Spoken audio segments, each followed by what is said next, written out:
teacher. Today we are going to start the new chapter number 11, transportation in animals and plants. But before starting, I will request all of you to please pray for a while. So join your hands, close your eyes and chant the mantra.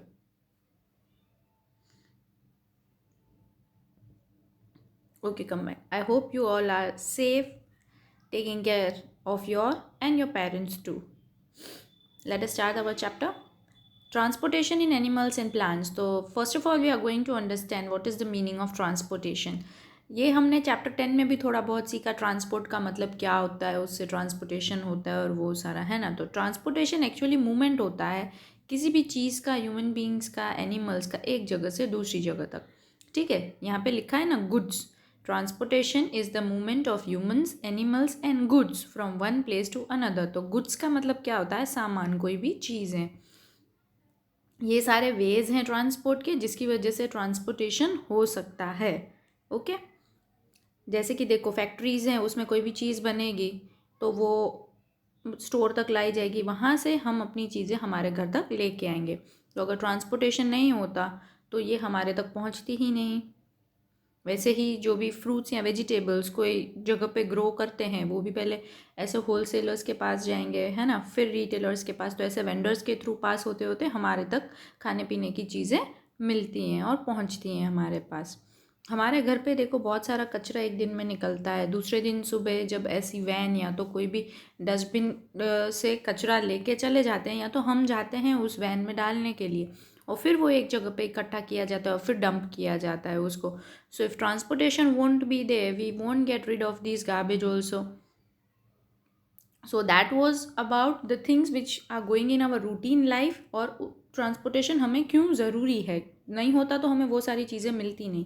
अभी हम learn करेंगे transportation in animals and plants के बारे में. हमारी body के अंदर भी चीज़ें एक जगह से दूसरी जगह ट्रांसफ़र होती रहती है, मूवमेंट दिखाते रहते हैं. तो इसकी वजह से हम बोलते हैं transportation in animals and plants. इसी के बारे में हम डीप में लर्न करेंगे. सबसे पहले ट्रांसपोर्ट क्या होता है, एक लाइफ प्रोसेस है. ऐसी लाइफ प्रोसेस जिसमें कोई भी सब्सटेंस जो बना है कोई भी एक पार्ट में बॉडी के, या तो वहाँ पे अब्जॉर्ब हुआ है, तो उस पार्ट से वो दूसरे पार्ट तक ले जाया जाता है. ठीक है, इसीलिए ये ट्रांसपोर्ट, इस तरीके से ट्रांसपोर्ट होता है. अभी वो क्यों ज़रूरी होता है और कैसे होता है उसके बारे में लर्न करेंगे. हमारी बॉडी के अंदर ऐसा कौन सा टिश्यू होता है जो रिस्पॉन्सिबल होता है ट्रांसपोर्टेशन के लिए. हमारी बॉडी के अंदर कोई भी एक जगह पे कोई भी चीज़ हमने खाई तो हमारे स्टमक से पास्ट होके, मतलब जो इंटेस्टाइन है वहाँ पे पूरा डाइजेशन का प्रोसेस हुआ और वहाँ पे हैं, तो अभी वो सारी चीज़ें वहाँ पे अब्जॉर्ब की जाएंगी ना. फिर वहाँ से अब्जॉर्ब करके हमारे बॉडी के हर एक पार्ट तक तो पहुँचनी चाहिए. तो वो सारी चीज़ें कौन लेके जाता है. ये तो मैंने एक एग्जांपल दिया एक चीज़ का. ऐसी बहुत सारी चीज़ें हैं जो हमारी बॉडी में होती रहती हैं. जैसे रेस्पिरेशन का था जो हमने अभी लास्ट चैप्टर में ही सीखा, उसके बारे में. यहाँ पे अभी कौन सा ऐसा टिश्यू है जो ये चीज़ें जो हैं एक जगह से दूसरी जगह लेके जाते हैं, कौन ऐसे ट्रांसपोर्टेशन करता है. तो उसका आंसर है ब्लड. ब्लड जो है हमारी बॉडी में वो इधर से उधर सर्कुलेट होता रहता है, और जो भी चीज़ें कोई एक पार्ट पे बनती हैं बॉडी में, या तो वहाँ पे अब्जॉर्ब की जाती हैं, उसको वहाँ से लेके हर एक बॉडी पार्ट तक पहुँचाता है, हर एक सेल तक पहुँचाता है. So blood is responsible. Okay, अभी which substances are transported by the blood. Blood है वो ट्रांसपोर्टेशन के लिए रिस्पॉन्सिबल है, वो तो हमने देख लिया. पर ऐसी कौन सी चीज़ें हैं जो ब्लड ट्रांसपोर्ट करता है. Digested food material, water, oxygen, hormones, carbon dioxide, nitrogenous waste etcetera. तो ये सारी चीज़ें हैं जो ब्लड अपने साथ कैरी करके एक जगह से दूसरी जगह लेके जाते हैं, और जहाँ पे भी जिसकी ज़रूरत है उसको वहाँ पे वो चीज़ पहुँचाते हैं. ठीक है, अभी ट्रांसपोर्टेशन की ज़रूरत क्यों है, क्यों नहीं, ऑब्वियसली ज़रूरत है. अगर हमारी बॉडी में किसी एक पार्ट पे कोई चीज़ हुई, वहाँ पे कुछ चीज़ प्रोड्यूस हुआ, अभी वो हर एक सेल को चाहिए ना हमारी बॉडी में. तो एक ही जगह पे पड़ी रहेगी नहीं ना, वो चीज़ हर जगह पे जानी चाहिए ना. जैसे प्लांट्स में खाना कौन बनाता है, लीव्स बनाते हैं, तो वो खाना बाकी सारे पार्ट्स तक भी तो पहुँचना चाहिए ना.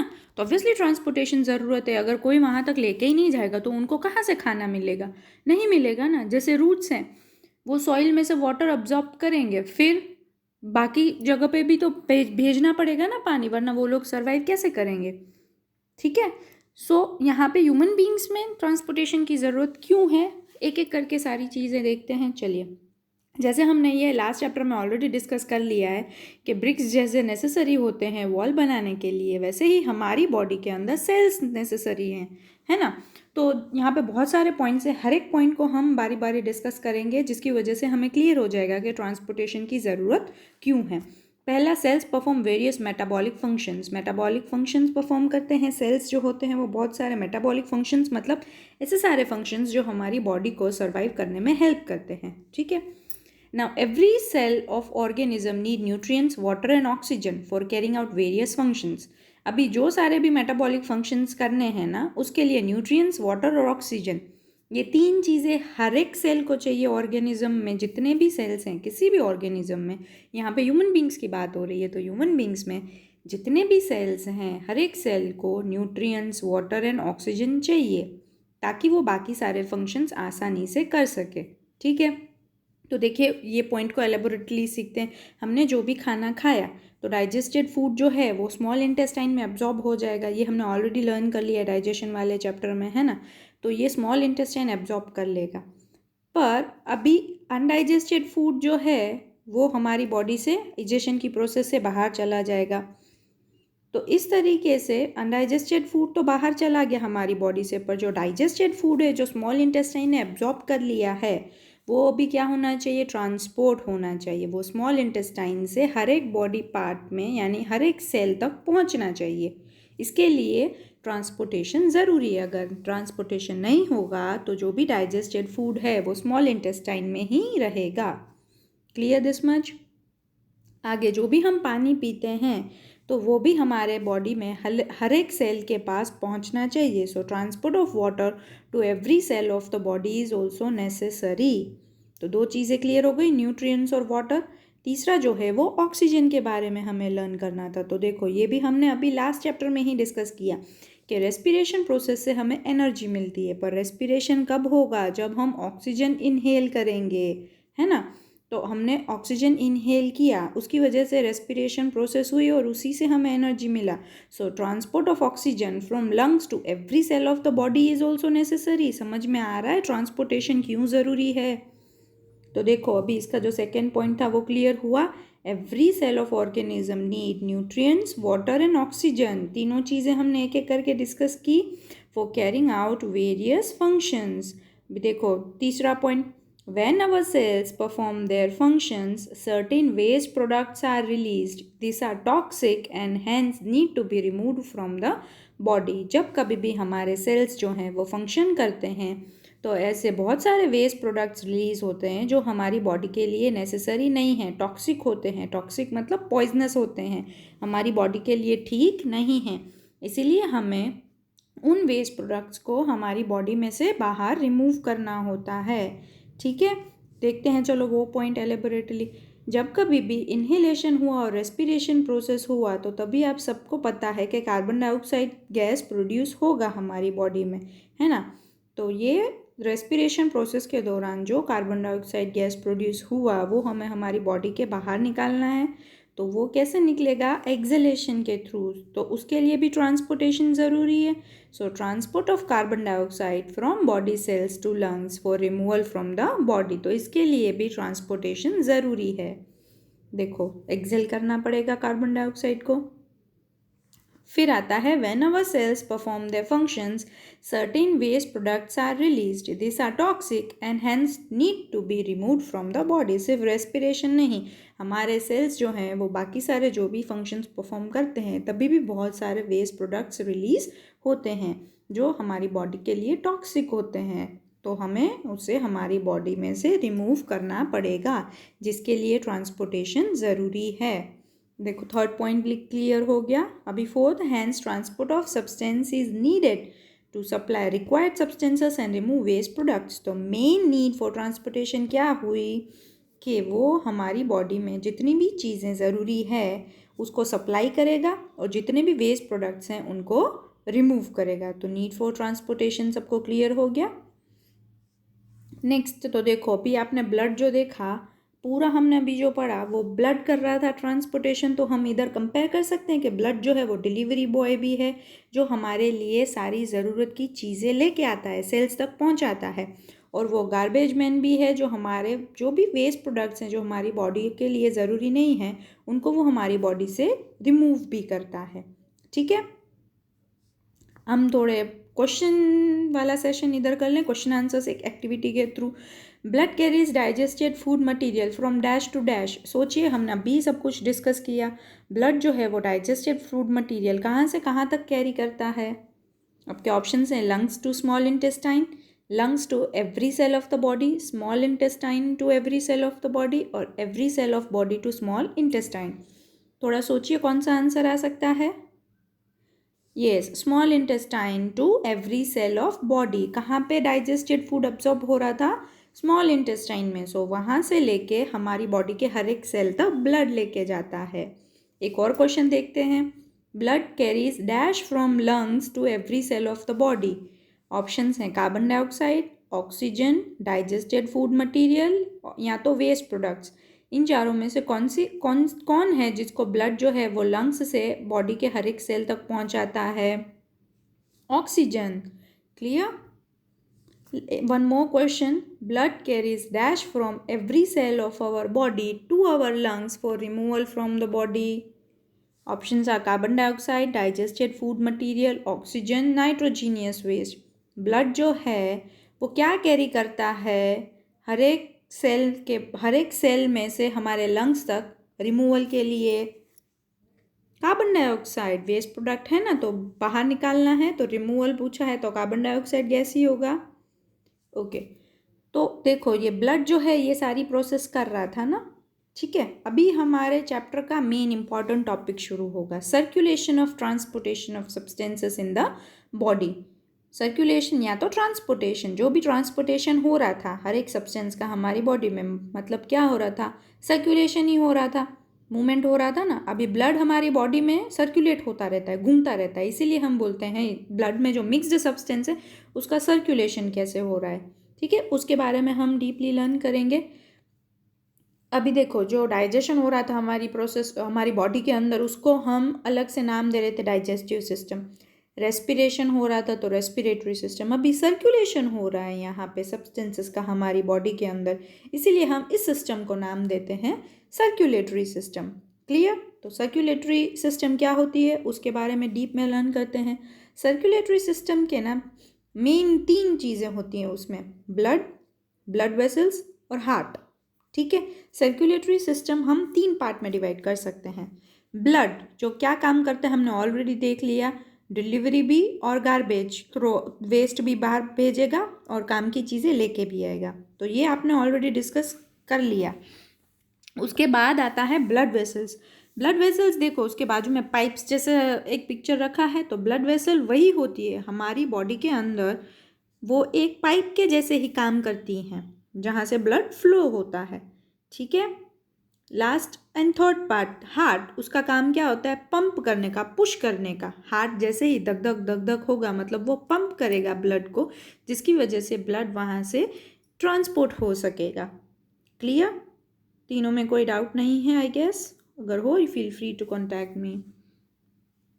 ब्लड के बारे में पहले अभी लर्न करते हैं। Blood is a red color fluid which flows in our body through blood vessels.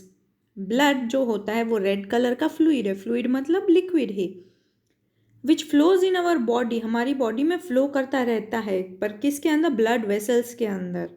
ठीक है, आप देखते हो ना ये नसें दिखती है ना हमारे हाथ में, उसमें क्या फ्लो करता है? ब्लड फ्लो करता है। तो ये ब्लड वेसल्स ही हैं, पाइप जैसे स्ट्रक्चर्स ही हैं हमारी बॉडी में, और ब्लड रेड कलर का होता है, वो भी सबको पता ही है। अभी ब्लड के अंदर क्या क्या चीज़ें होती हैं उसके बारे में लर्न करेंगे, तो उसको क्या बोलते हैं? Components of blood. ब्लड के अंदर जो जो हैं उनको बोलते हैं कंपोनेंट्स ऑफ ब्लड।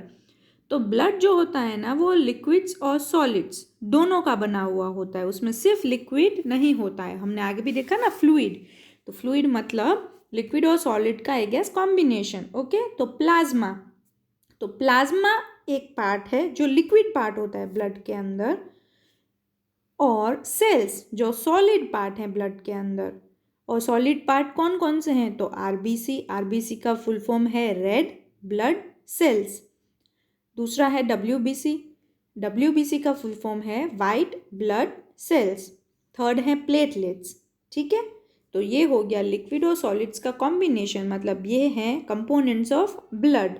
ठीक है, बारी बारी हर एक के बारे में डीप में लर्न करते हैं। देखो यहाँ पे जो ये पूरा एक आपको बीच में लंबा लेंथ स्केल जैसा दिख रहा है ना, वो है प्लाज्मा। प्लाज्मा एक्चुअली क्या होता है? एक येलो कलर का फ्लूइड होता है ब्लड में। ठीक है, वो लिक्विड है। देखो ये मैंने पूरा रेड लाइन से ऐसे बना दिया है, तो ये वेसल्स के अंदर फ्लो हो रहा है पूरा, है ना। तो जो येलो कलर का लिक्विड है वो है प्लाज्मा।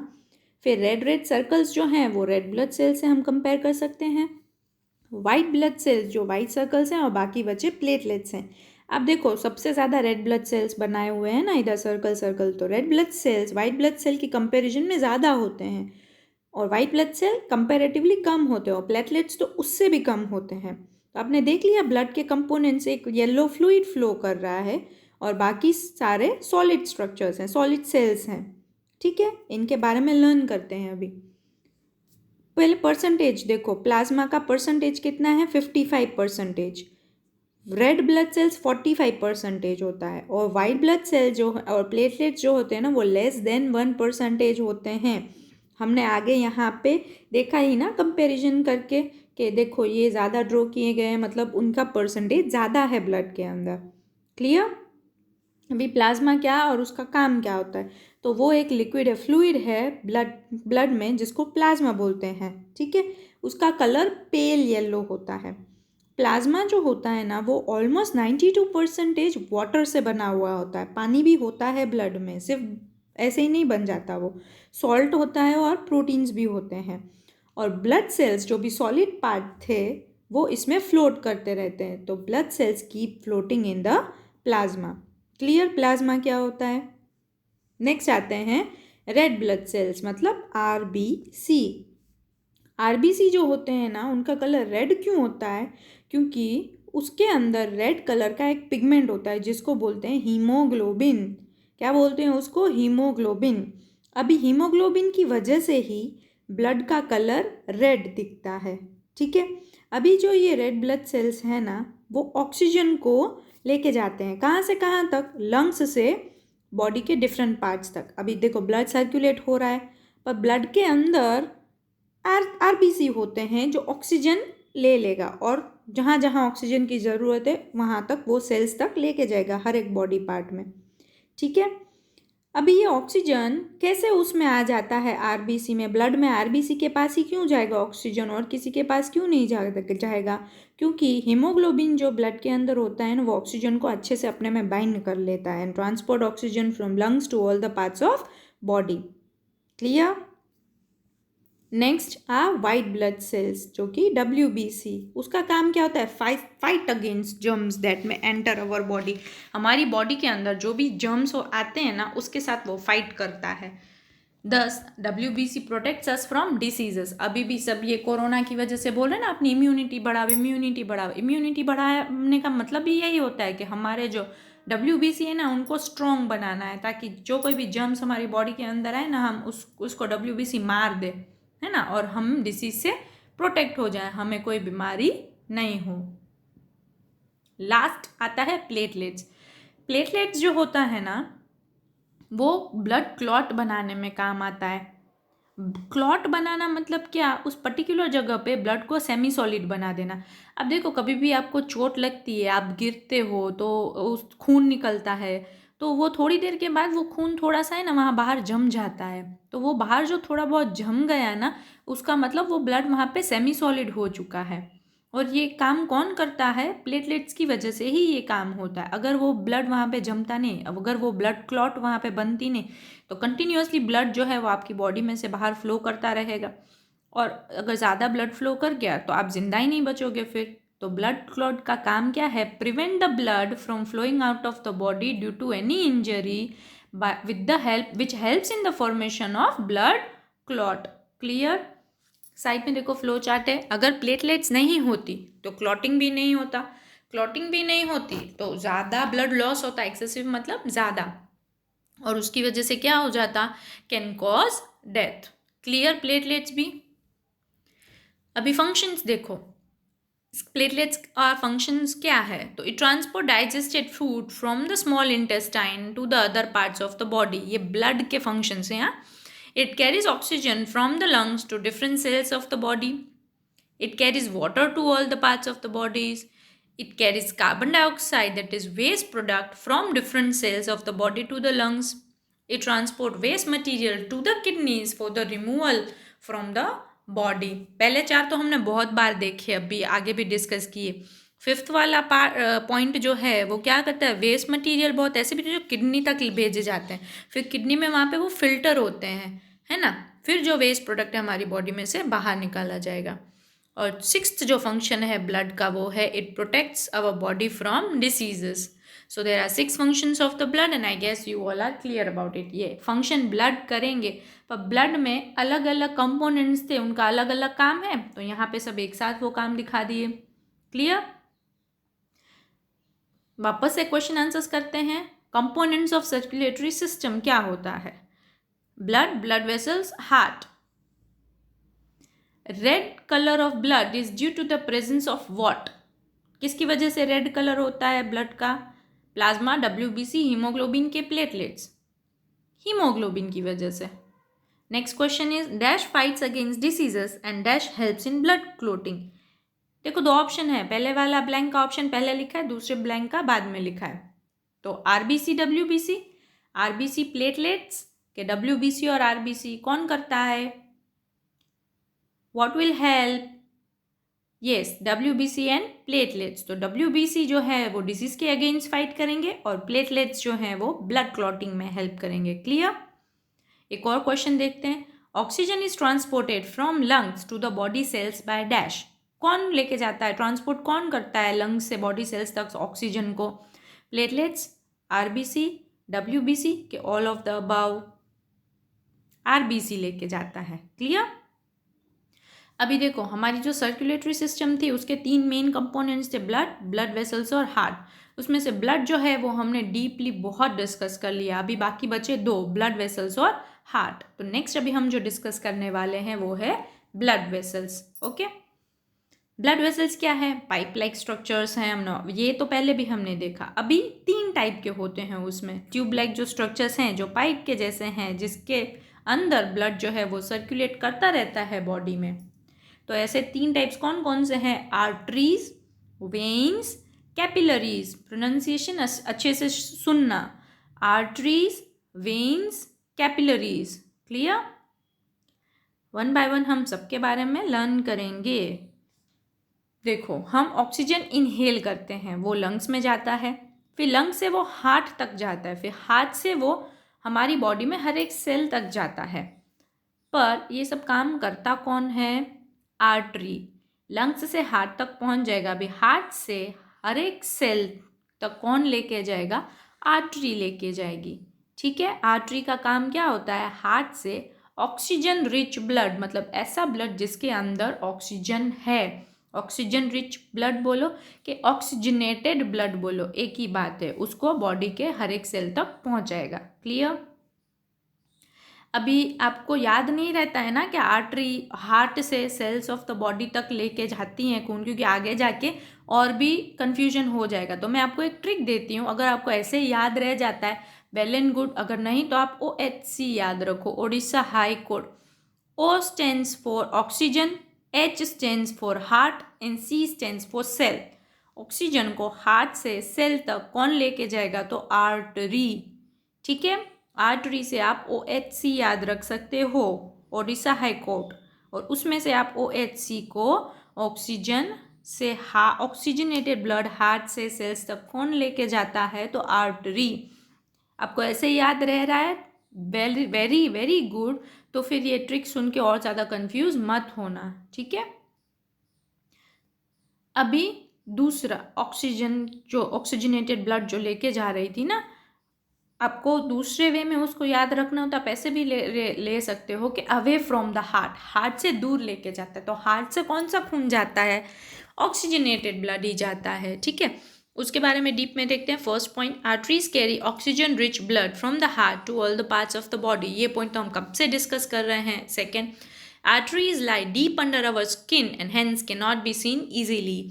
आर्टरीज जो होती है ना वो हमारी स्किन के अंदर बहुत डीप होती हैं। आपके हाथ में देखो, बाहर जो आपको नसें जो भी दिख रही है ना वो आर्टरीज नहीं है, वो वेन्स हैं। आर्टरीज जो होती हैं वो बहुत डीप होती हैं।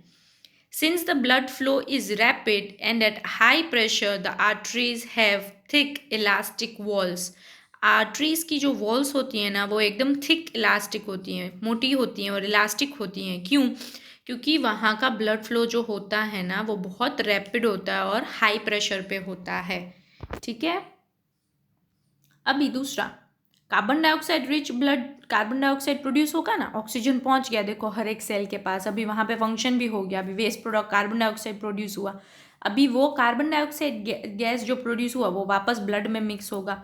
मतलब अभी ये कौन सा ब्लड है? Deoxygenated blood. डीऑक्सीजनेटेड ब्लड मतलब उसमें ऑक्सीजन नहीं है, तो उसमें क्या है? कार्बन डाइऑक्साइड है। अभी उसको हमें हर एक बॉडी के सेल से बाहर लेके जाना पड़ेगा, तो वो ब्लड ही लेके जाएगा। कैसे कैसे जाएगा? वहाँ से वापस हार्ट तक पहुँचेगा, हार्ट से लंग्स, और लंग्स में से वापस फिल्टर होकर कार्बन डाइऑक्साइड गैस एक्सेल हो जाएगा। ठीक है। तो पर ये काम कौन करता है? वेन्स। कौन लेके जाएगा? वेन्स लेके जाएंगी कार्बन डाइऑक्साइड रिच ब्लड को। तो वेन्स, वी से आप डब्ल्यू याद रखो। ABCD में क्या आता है? UVX। ठीक है। तो ये आप V से W को याद रखो, और W मतलब तो वेस्ट। अभी वेस्ट है तो ऑब्वियसली वो सेल से हार्ट तक ही जाएगा। This is just a trick, if you remember like this fine. नहीं रखना है, आप देखो आपको दोनों में से कौन सा इजी याद रह रहा है, आप उस हिसाब से करिए। ठीक है। अभी वेन्स के बारे में पॉइंट्स देखते हैं। Veins are the vessels which carry carbon dioxide rich blood from all parts of body back to the heart. ये पॉइंट हमने बहुत बार डिस्कस किया। कार्बन डाइऑक्साइड रिच ब्लड जो होता है वो कहाँ जाएगा? हर एक बॉडी पार्ट में से वापस हार्ट तक लाया जाएगा। अभी वेन्स जो होती है ना वो आर्टरीज से कम डीप होती हैं and can be seen easily. हम उसे आसानी से देख सकते हैं। आप देखो, आपको दिख ही रहे होंगे अभी आपके हाथ में। The veins have thin walls. उनकी वॉल कैसे होती है? थिन। आर्टरीज में कैसी थी? थिक। ये वाली कौन सी होती है? Thin. Blood flows through them at low pressure. Thin इसीलिए होती है क्योंकि वहाँ पे ब्लड जो है वो एकदम लो प्रेशर में फ्लो करता है। ठीक है। Now there are walls present in the veins which allow blood to flow only towards the heart, prevents the back flow of the blood. Back flow of the blood मतलब क्या? वापस नीचे flow नहीं होने देना। ठीक है। अभी सपोज मेरे पाँव में वेन्स हैं जो हार्ट तक कनेक्टेड हैं, वहाँ पे कार्बन डाइऑक्साइड रिच ब्लड है, उसको हार्ट तक जाना है, तो वो नीचे से ऊपर जा रहा है, तो वहाँ पे वाल्व्स मतलब समझो डोर्स प्रेजेंट है, तो थोड़ा सा खून ऐसे पंपिंग की वजह से ऊपर पहुँच गया ना, फिर वो वाल्व बंद हो जाएगा। वहाँ पे कंटिन्यूअसली बंद नहीं रहेगा। ठीक है। वो बंद हो गया तो मतलब क्या? वापस जो खून है ना वो नीचे की तरफ ना फ्लो करे, वो ऊपर चला जाए। ठीक है। तो ये था वेन्स के बारे में। अभी थर्ड आता है कैपिलरीज। कैपिलरीज क्या होती हैं? तो कैपिलरीज बहुत ही टाइनी ब्लड वेसल्स हैं जो आर्टरीज और वेन्स को कनेक्ट करती हैं। उनकी वॉल्स बहुत बहुत मतलब बहुत ज़्यादा थिन होती हैं। द प्राइमरी फंक्शन क्या होता है? Exchange of materials between the blood and the body sales. अब देखो यहाँ पे नीचे कैपिलरीज दिख रही हैं आपको डायग्राम में। अभी वहाँ पे वो कैपिलरीज हैं जहाँ पे आर्टरीज और वेन्स कनेक्ट हो जाएगी, और उसी जगह पे ब्लड और सेल्स के बीच में एक्सचेंज होगा। किसका? ऑक्सीजन और कार्बन डाइऑक्साइड का। ठीक है। कैसे हो रहा है? देखो यहाँ पे लंग्स से हार्ट तक गैस पहुँच गया, ऑक्सीजन रिच गैस। अभी वो आर्टरीज के थ्रू फ्लो करेगा क्योंकि ऑक्सीजन रिच ब्लड कहाँ जाता है? आर्टरीज के थ्रू। तो आर्टरीज से कैपिलरी तक पहुँचा। अभी कैपिलरी में क्या हो गया? जो ऑक्सीजन था ना एकदम वो थिन होती है ना, कैपिलरीज की जो भी वॉल्स हैं वो एकदम थिन है, तो वहाँ से ऑक्सीजन सेल्स के पास चला गया। नीचे जो सर्कल सर्कल सर्कल दिख रहे हैं ना उनको अभी आप सेल्स समझो, और सेल के पास जो भी कार्बन डाइऑक्साइड था वो डिफ्यूज़ होके वापस वहाँ पे कैपिलरीज के अंदर चला गया। तो अभी वो जो कार्बन डाइऑक्साइड है वो ब्लड में मिक्स हो जाएगा, तो वो वेन्स के थ्रू पास होके वापस हार्ट तक पहुंचेगा और हार्ट से लंग्स में चला जाएगा। ठीक है, समझ में आया? यहाँ पे देखो, लंग्स और हार्ट के बीच में पल्मनरी वेन और पल्मनरी आर्टरी ऐसा लिखा हुआ है। तो ये दो ऐसी वेन और आर्टरी हैं जो बाकी सारी आर्टरीज और वेन्स से उल्टा काम करती हैं। उल्टा काम करती है मतलब कैसे? देखो, बाकी सारी आर्टरीज का काम क्या होता है? ऐसा खून लेके जाना जिसमें ऑक्सीजन ज़्यादा हो, ऑक्सीजन हो, मतलब ऑक्सीजनेटेड रिच ब्लड, है ना। पर पल्मनरी आर्टरी कार्बन डाइऑक्साइड वाला ब्लड लेके जाती है। ठीक है, और वेन्स का काम क्या होता है? कार्बन डाइऑक्साइड वाला खून लेके जाना। पर पल्मनरी वेन जो होती है वो ऑक्सीजन वाला खून लेके जाती है। कैसे? देखो, लंग्स में ऑक्सीजन आया, सांस ली तो लंग्स में ऑक्सीजन आया, फिर वहाँ से ऑक्सीजन पल्मनरी वेन जो है ना वो हार्ट तक पहुँचाएगी। अभी हार्ट से आर्टरीज उसको कैपिलरीज तक लेके जाएंगी। कैपिलरीज में एक्सचेंज ऑफ गैसेस होगा, वहाँ से कार्बन डाइऑक्साइड वाला खून वेन से पास होकर हार्ट तक पहुँचेगा। हार्ट से पल्मनरी आर्टरी वापस कार्बन डाइऑक्साइड गैस लंग्स तक पहुँचा देंगी। क्लियर हो गया दोनों का काम? ठीक है, दोनों का डिफरेंस लिखा हुआ है यहाँ पे जो हमने ऑलरेडी डिस्कस कर लिया है, फिर भी हम एक बार रीड कर लेते हैं पॉइंट वाइज।